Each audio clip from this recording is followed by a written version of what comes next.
Và các bạn rút nhẹ ra. Chúng ta sẽ đặt cây lan vào chậu và chúng ta bỏ vào xung quanh. Chất trồng thoáng như thế này và trong đây đã có phần rêu giữ ẩm, do đó cây lan hồ điệp của chúng ta sẽ phát triển. Thay chậu đúng cách sẽ giúp cho cây lan nhanh phát triển và bộ rễ sẽ khỏe hơn. Xin chào các bạn. Mình nhận được rất nhiều câu hỏi gửi về chương trình. Những cây lan hồ điệp đang có nụ hoa và hoa nở thì rất là tươi. Khi chúng ta mua về, thay chậu như thế nào để giúp cho cây lan hồ điệp phát triển tốt và không bị mất sức? Thì hôm nay mình sẽ làm chủ đề này. Đối với những cây lan hồ điệp, khi chúng ta mua từ nơi bán hoa về thì cây lan đã được chăm sóc ở môi trường khép kín, tức là môi trường lý tưởng, từ nhiệt độ, độ ẩm, phân bón và nước tưới được điều chỉnh một cách lý tưởng nhất, và trồng trong môi trường công nghiệp để giúp cho những cây lan như thế này phát triển một cách toàn diện, từ giai đoạn cấy mô cây con cho đến giai đoạn trưởng thành và ra hoa. Thì cái chất trồng ở trong cây lan công nghiệp như thế này là đặc biệt là từ những cái loại rêu giữ ẩm rất là cao.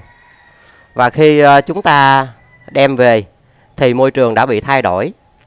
Và để thuận tiện trong việc chăm sóc hơn khi ở môi trường mới thì chúng ta phải cho cây lan tập làm quen với môi trường của chúng ta. Vì khi trồng ở trong môi trường công nghiệp hoặc là các bạn mua ở từ những nơi bán hoa thì chúng ta không biết được rằng những loại phân bón, nước tưới và những loại thuốc hóa học nó còn tồn đọng trên cây lan rất là nhiều. Và mình không rõ những cái loại thuốc đó. Do đó khi chúng ta đem về thì phải để cho cây lan nghỉ ngơi trong một khoảng thời gian để những cái chất phân bón hoặc là những cái loại thuốc hóa học nó sẽ còn tồn đọng trên lá lan và trên toàn bộ cây lan, sẽ từ từ bị mất đi để nó phù hợp với điều kiện môi trường mới. Và khi chúng ta thay chậu đúng thì những cây lan hồ điệp sẽ phát triển rất tốt, lá sẽ khỏe hơn, to bản hơn. Còn rễ với chậu cây thì sẽ phát triển rất tốt. Và đến một giai đoạn nhất định trong quá trình chăm sóc thì cây lan sẽ có ngồng hoa. Và các bạn sẽ được thưởng thức những bông hoa đẹp tươi và rực rỡ như thế này. Và khi tiến hành thay chậu thì các bạn bóp nhẹ phần chậu này. Sau đó chúng ta giữ cố định phần gốc và các bạn rút nhẹ ra.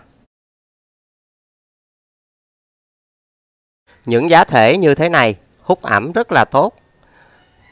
Và để tránh cây lan bị mất sức thì các bạn hạn chế tác động vào những rễ ở trên đây. Cái phần cổ rễ này rất quan trọng, giúp cho cây lan phát triển. Chúng ta chỉ cắt bỏ những rễ hư. Các bạn nên lựa chọn những chậu thoáng như thế này sẽ giúp cho cây lan hồ điệp phát triển tốt hơn. Và chúng ta sẽ đặt cây lan vào chậu, đặt vào vị trí chính giữa. Và chúng ta sử dụng kẹp này. Các bạn sẽ kẹp cố định ngồng hoa lan vào quai treo. Bỏ vào chậu mới thì chúng ta hạn chế cho cái lá lan tiếp xúc với phần quai treo, vì khi gió thổi mạnh sẽ làm hư cái phần lá lan. Dùng vỏ gỗ thông chúng ta sẽ cho vào chậu.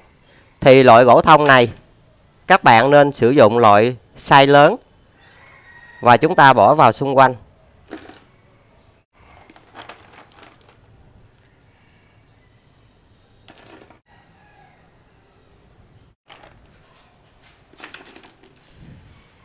Và trong quá trình thay chậu các bạn không được bón phân. Rất là đơn giản và dễ làm phải không các bạn? Và sau khi thay chậu xong, các bạn chỉ dùng nước bình thường tưới lên thân, lá, rễ, nụ hoa. Còn những bông hoa đang nở chúng ta không nên tưới vì sẽ làm hư cánh hoa. Và các bạn tuyệt đối không được dùng phân bón hoặc là những loại thuốc hóa học để tưới lên cây lan, vì cây đang tập dần thích nghi với môi trường mới.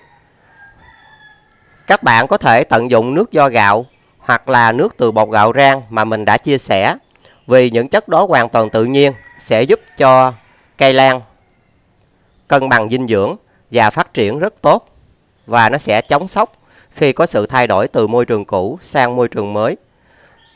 Và các bạn sẽ tưới đều lên cây lan.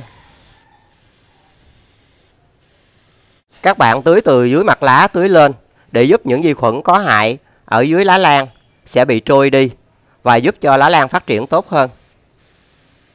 Với chất trồng thoáng như thế này và trong đây đã có phần rêu giữ ẩm, do đó cây lan hồ điệp của chúng ta sẽ phát triển và không bị mất sức.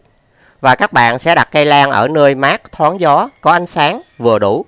Vì đối với lan hồ điệp, khi chúng ta đặt ở những nơi ánh sáng quá mạnh thì những nụ hoa này sẽ nở rất là nhanh. Và nếu mà các bạn muốn cho những nụ hoa này nở chậm hơn, chúng ta đặt ở điều kiện mát mẻ hoặc là nhiệt độ lý tưởng là khoảng 28 độ thì những nụ hoa này sẽ lâu nở hơn. Còn khi mà những nụ hoa này tiếp xúc với ánh sáng nhiều quá thì sẽ rất là mau nở. Vậy là mình đã chia sẻ cho các bạn cách thay chậu lan hồ điệp, giúp cho cây lan không bị mất sức với một cách làm rất đơn giản và dễ. Và video mình cũng xin tạm dừng tại đây. Yêu quý mình, các bạn nhớ like, chia sẻ và nhớ nhấn chuông để tiện theo dõi những video mới nhất mình sẽ up lên cho các bạn xem. Và bây giờ thì xin chào và hẹn gặp lại các bạn những video tiếp theo. Chúc các bạn thành công.